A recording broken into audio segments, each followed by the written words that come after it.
President. Senator from Oklahoma. I ask that the quorum call be dispensed with. Without objection?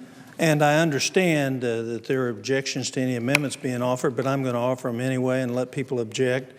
You know, one of the ways the Senate's running right now is we've spent 3 days doing nothing. And so I'm going to talk about my amendments. If they get objected to, fine. But the fact is, American people ought to know what we're doing rather than spending all our time in quorum calls.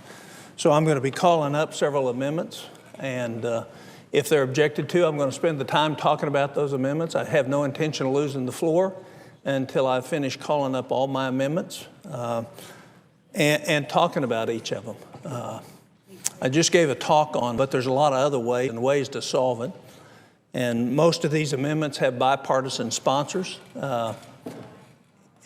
or have had in the past, and they're about good government.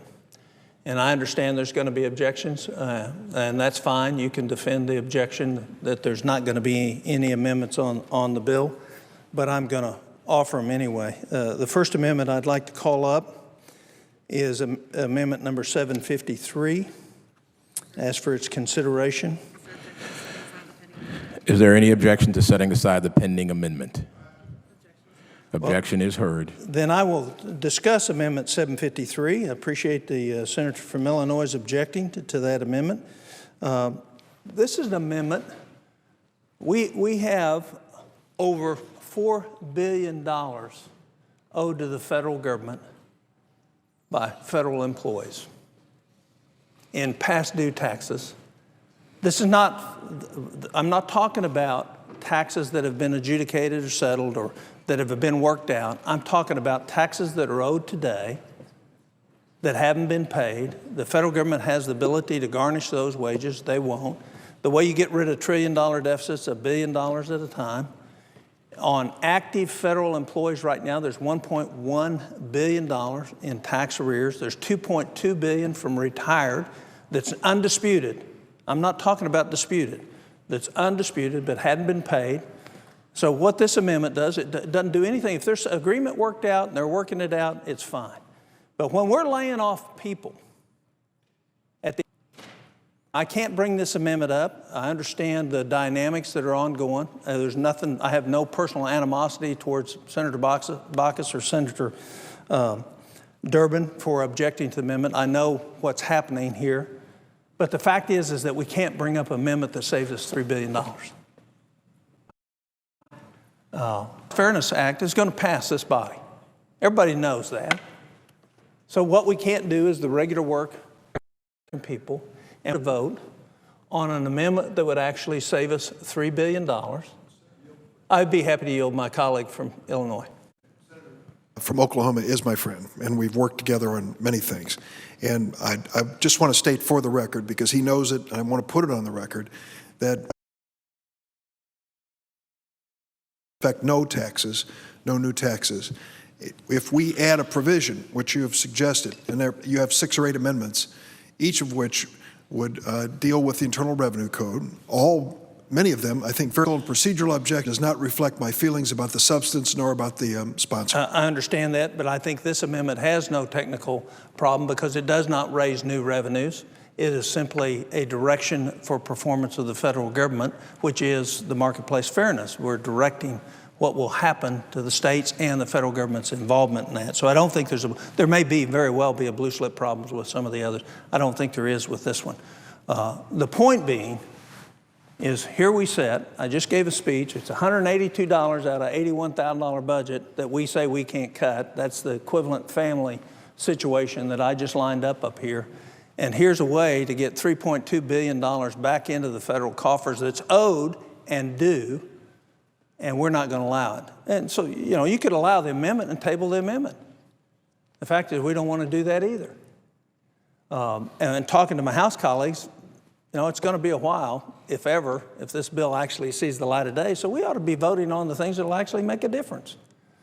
I don't disagree it's unfair on the Marketplace Fairness Act. I think the exclusion level's way too low for any business to be able to afford to comply with it, but that's another story. The very fact is is we're not doing what we could do to collect the revenue that we have now. And this is an example of just saying, start enforcing the law. Start using the tools that are at hand of Treasury and the different agencies. And yet, we're not going to get a vote on that. And, you know, we ought to vote. If you want to table it, fine. But to not allow an amendment up, you know, we're not post-cloture, but we're not allowing an amendment, which means I don't have the right to modify a bill or even having a vote on modifying a bill. So I understand what's going on, but I think that's a significant amendment. Most Americans don't know that federal employees that are actively working today owe that kind of money to the federal government, and yet nothing's being done about it. And no consequence for not paying. If I guarantee if you're out there and you're not paying, you're feeling the full force of the IRS.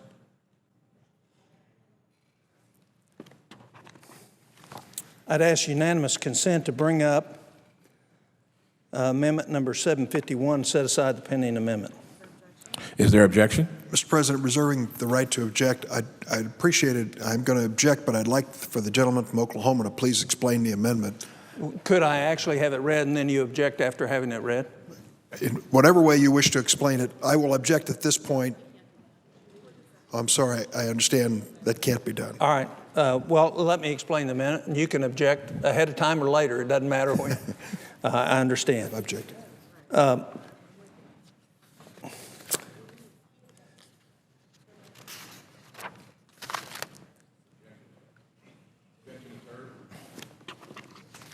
Objection is heard.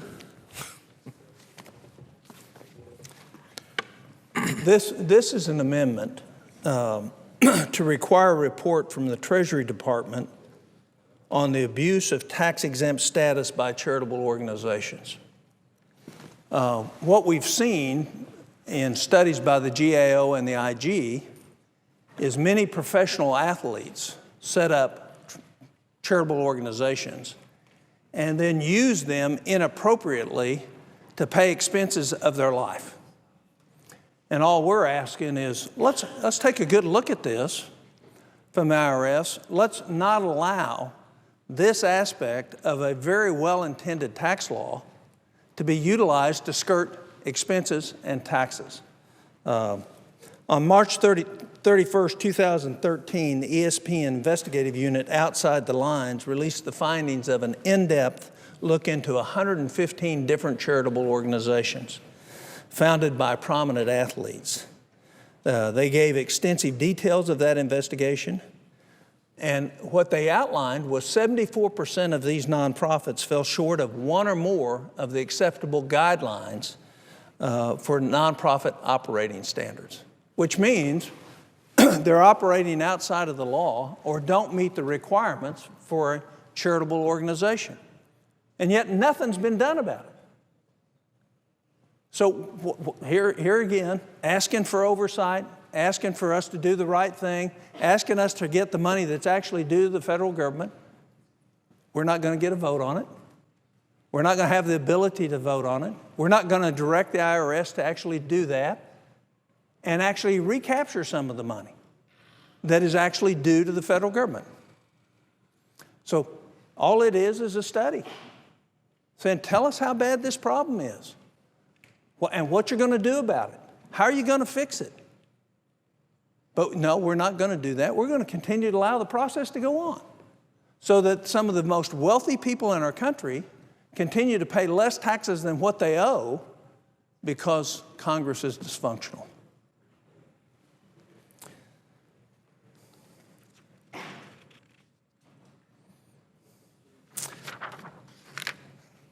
I'm not going into the individuals that were named in the ESPN story, but I think it created quite a stir in the media, yet we've seen no action either in the House or the Senate on this area.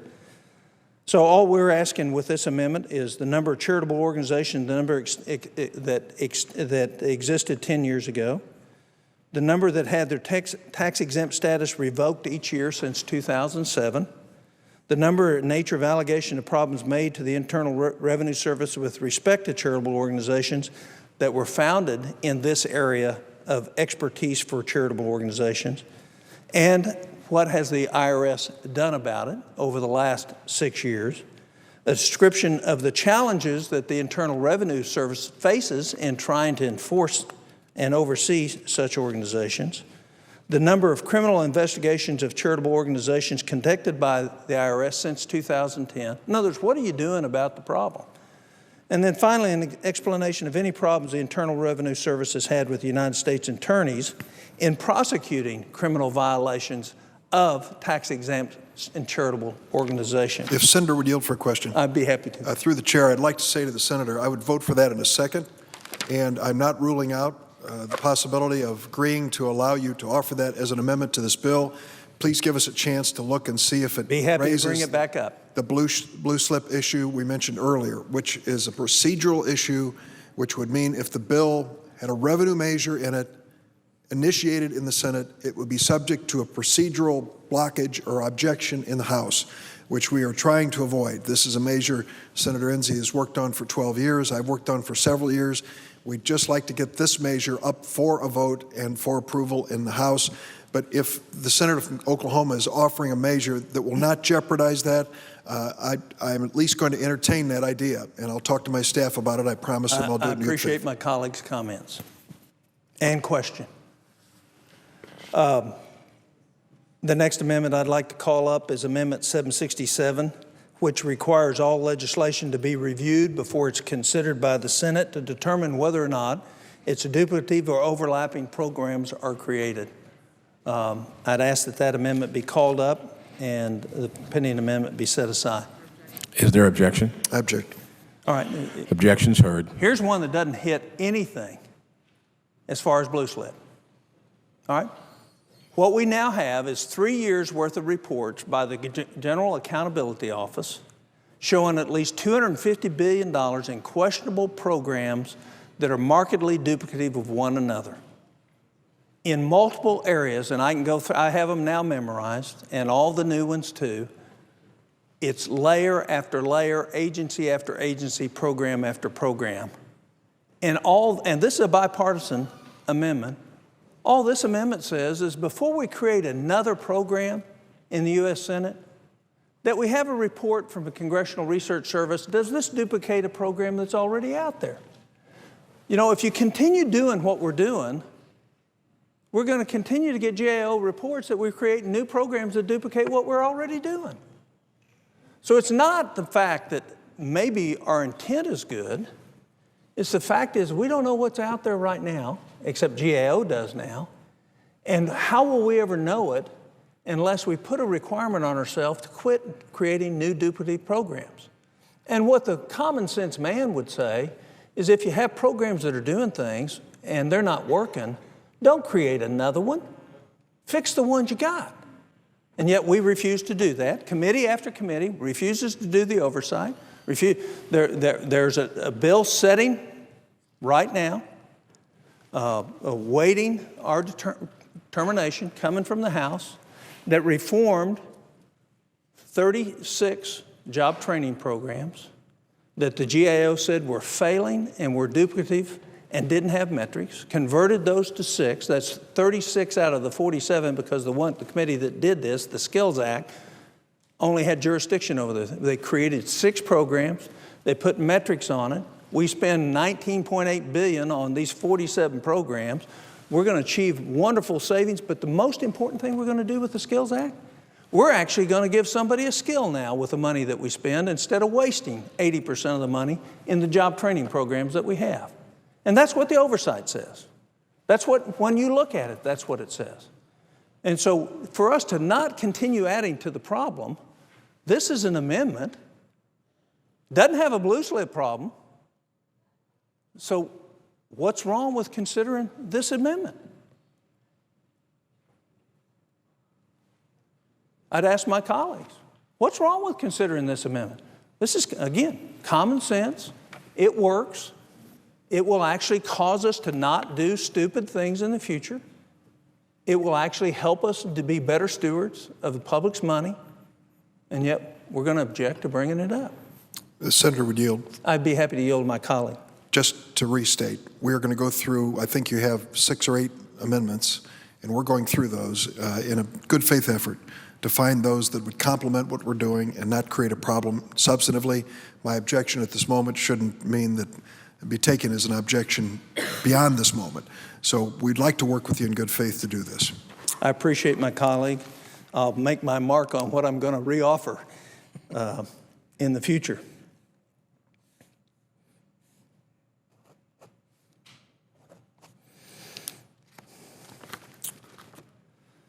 Amendment, I'd ask unanimous consent to call up Amendment 766. Pending amendment set aside. Is there objection to the set aside the pending amendment? Reserving the right to object. I don't know the substance of this amendment. If the I'd be happy to let you object ahead of time since you're obviously going to, and then I will object, and it's, as I hope, a good faith objection the Senator understands. The objection is heard. Every 4 years, the federal government spends $200 million so both political parties can have a party. We're $17.4 trillion in debt as we speak this moment. That's $50 million a year. The way you get rid of $1 billion debt is $50 million at a time. The way you get rid of $1 trillion is $1 billion at a time. Do we really have the capability right now to borrow $200 million every 4 years for parties for the Democrat and Republican convention and charge it to our children? And so all this does is put a prohibition that we're not ever going to do that again. That's not wise expenditure of taxpayer money.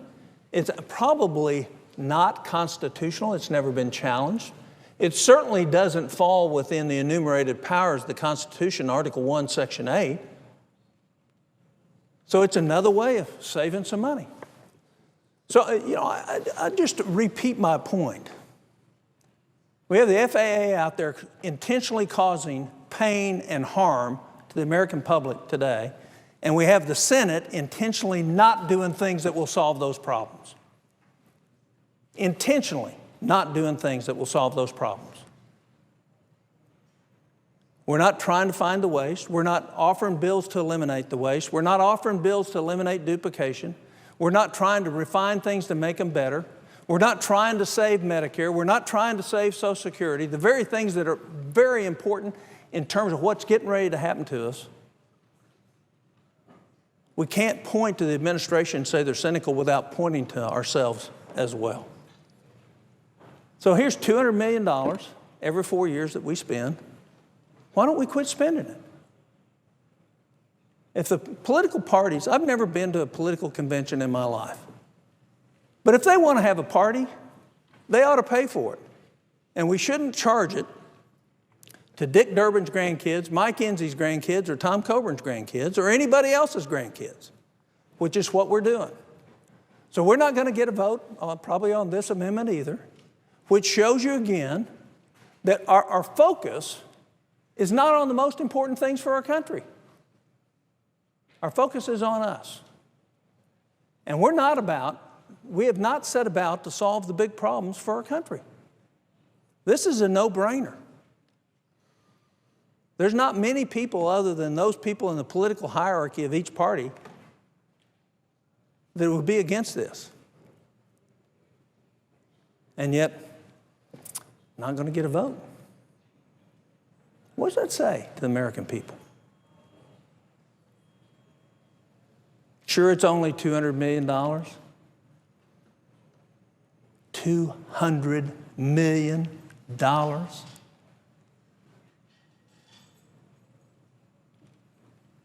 200,000 thousands. We talk about millions like they're nothing. Most of our fellow citizens will have trouble making that amount of money in their lifetime. And we flip it off as nothing. So this is a simple amendment.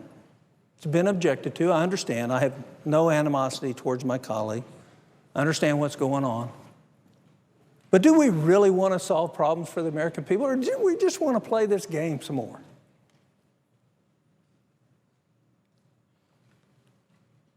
It's disturbing. It's got to be disturbing to the average American. You know, the last 5 years, the average Oklahoma family has truly struggled to get by. And we've been one of the more fortunate states. But they've made hard, very hard choices about their priorities. They've had kids go to an in-state school that didn't want to because they couldn't afford to go to an out-of-state school. They've driven a car 2 or 3 years longer than they wanted to and put money into an old automobile because they couldn't afford to go the other way. They've changed the way they enjoy themselves as a family because of what we've done. They've made hard choices. They've gone through a priority in their life and said, what's important based on the amount of money that we have? And that's not just in Oklahoma, that's every state in this country has done that. Everybody's done that but the federal government. The federal government's the only that hadn't. And once we do take $182 out of an $81,000 family budget, which I showed an example of earlier, what we're told is, oh, we can't do that. There's no way we could, it's impossible. We can't do it. And then we have a demonstrated overt exacerbation of something that was not caused by the sequester that could have been averted to prove a point that we can't cut a penny from the federal budget. You know, when $100 billion a year in Medicare and Medicaid fraud is ongoing in this country, and we're talking about trimming availability of Medicare services to seniors, and we haven't solved that problem, you know, we're not believable anymore. We're not trustworthy anymore. So this is a very simple, straightforward amendment. $200 million. Doesn't sound like much in Washington. It sounds like a ton in Muskogee, Oklahoma, I tell you. And my hope is, and I will offer it again and have those object, but what will probably happen is I won't get a chance to offer it again because it's not germane to the bill, and then we get post-cloture, it will be ruled non-germane. So we won't have a chance for Senator Durbin or Senator Enzi to object in the future because the rules that we operate on, since we're not going to obviously have any amendments until we get post-cloture. We're not going to have any amendments till we get post-cloture. Means none of the things that I've talked about so far are even going to be considered. So we could consider them. We could allow them to be voted on. We could demonstrate to the American people that we're actually interested in trying to solve some of the problems up here, but we've decided we won't do that. Pretty frustrating to me as a senator, but it has to be terribly disappointing to the average American. You know, I've just outlined about $5 billion worth of savings just with the 4 amendments that I talked about. We're not going to get a vote on them. $5 billion, you know, that's almost Oklahoma's entire state budget for a year. Easy, simple stuff to do.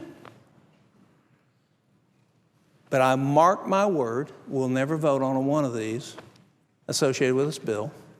And since we don't have real amendment opportunities anymore in the Senate, they'll only come forward when the majority leader decides he wants to vote on them. And he's been very recalcitrant, offering to vote on hardly anything that will actually make a difference in our future in terms of finances. I'm going to talk about the other amendments that I want to bring up. I will not make the senator from Illinois object to them. I'll just talk about them. Amendment number 29, which I will not call up,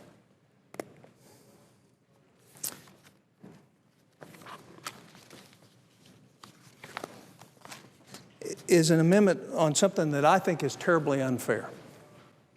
It only costs, if this amendment were passed, it'd only save us $90 million a year. But do you realize that the Professional Golfers Association is a tax-free organization? They raise billions of dollars every year. But the money that goes into the PGA is tax-free. That actually goes into the organization. They're 501c6 tax-exempt organizations.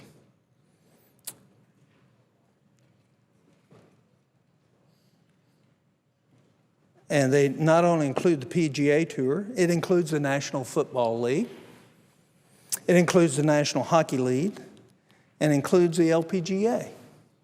Now, can anybody tell me why they're tax exempt? Other than under a loophole that we've created? So if they were not tax exempt, and they paid their taxes like other organizations that are in the business of making money, the IRS would collect about $95 million more a year from just these four organizations. Professional baseball saw the light and gave this up, said it wasn't right. Did it a number of years ago. So it's not right.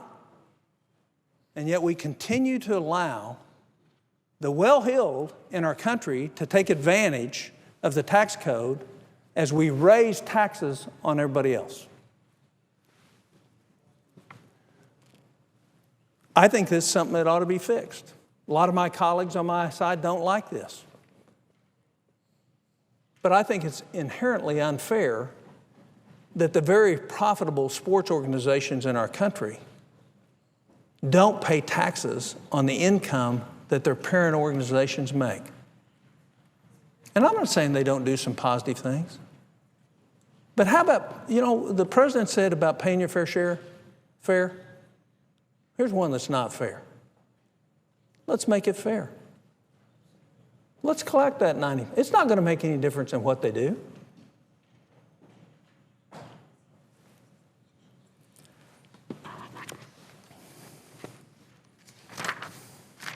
Let me just add a few.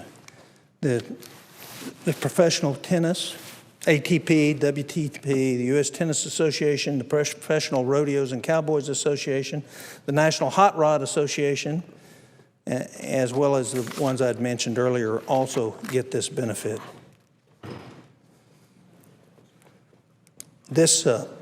People say, well, this is going to impact their teaching certification or their charitable activities. They already have a 501c3. All of these organizations have a 501c3. They have a C6 just so they don't pay taxes. So they have a charitable organization for all their charitable stuff as well as their certifications. This is to take the extra $90-some million and give it back to the American people. And when you're doing that, you're giving it back to our kids because it's $90 million that we're not going to borrow against their future. Final amendment that I will mention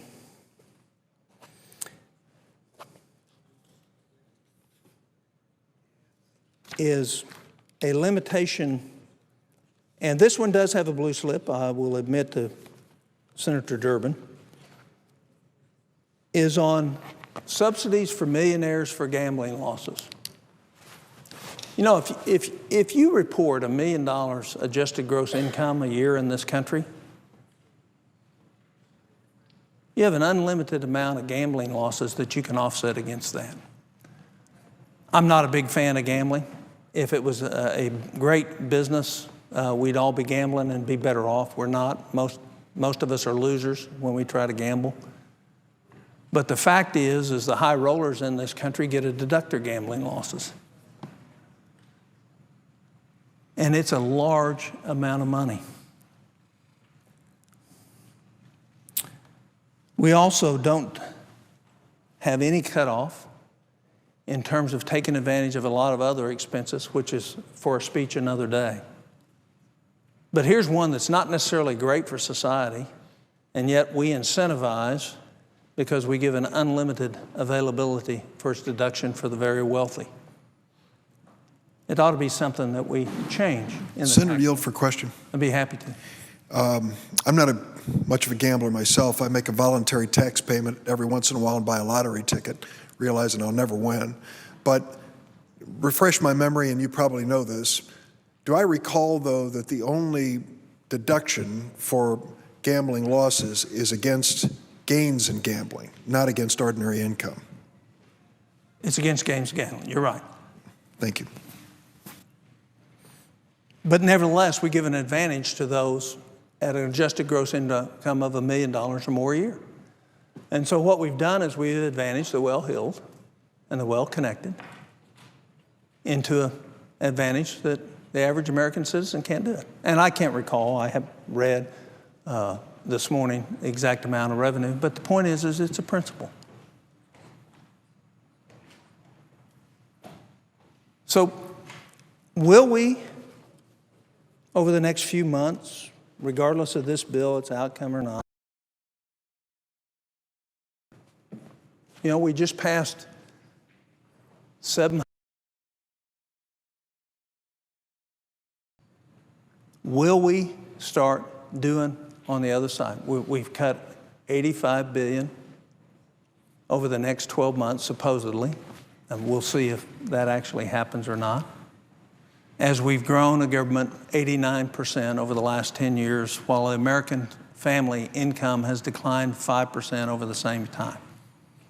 I made the statement earlier, and you can go check it on any website you want. On inflation-adjusted dollars, the average American's where they were in 1989 in this country. If you look at the size of government, it's almost 4 times that size. Doesn't seem to me that we're accomplishing a whole lot as far as elevating the prosperity of Americans. But we certainly have elevated the prosperity of the federal government. And we've certainly undermined the prosperity of our children. I'm worried about our country. I'm worried about the loss of confidence in this body. I'm worried about our abandonment of common sense.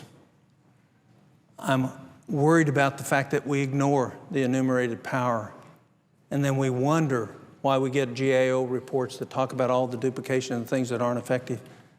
There is a great role for government in a lot of areas in this country, but many areas we're not effective and we're certainly not efficient in. And the reason our founders put the enumerated power in was so that the decisions that could be made in so many of these things would be made at the local level so they would be done effectively and efficiently.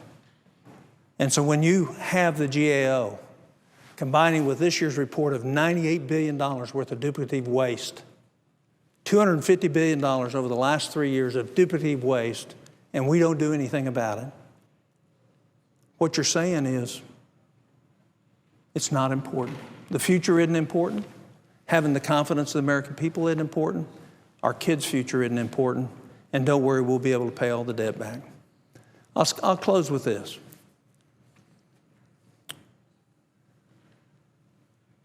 There's a lot of biblical principles about paying interest and going into debt.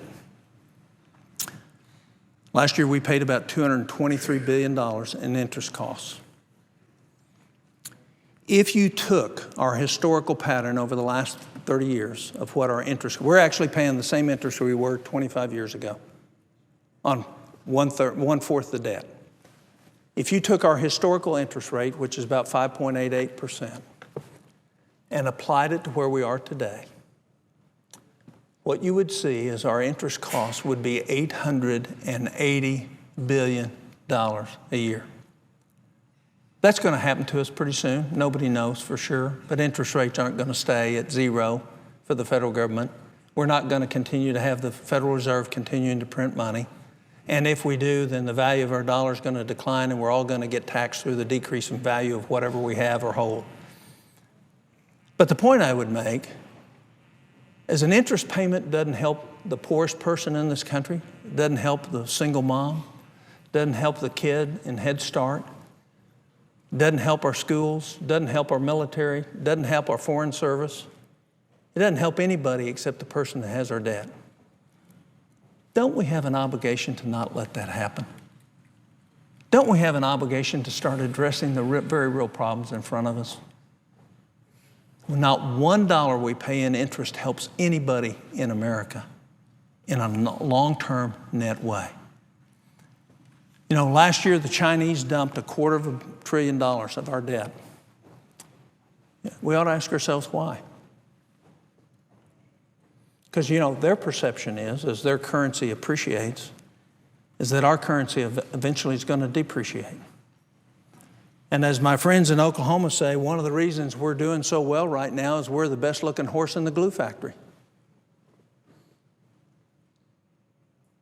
We look good because everybody else is looking so bad. And we're lulled into position to thinking that we, in fact, can get away with continuing to do what we've done for years in Washington, when in fact we can't. I appreciate the time on the floor and my colleagues' consideration of my amendments. I understand what's happening. I'm not happy about what's happening in the Senate. I think we ought to be working about solving real problems that are the biggest problems in front of our country. Saving Medicare is important. Social Security disability in 13 months is going to be out of money. Those people who are truly disabled are going to see a cut in their benefits. We're not going to be able to address that. The time for us to be acting is now. I yield the floor. Mr. President. Senator from Wyoming.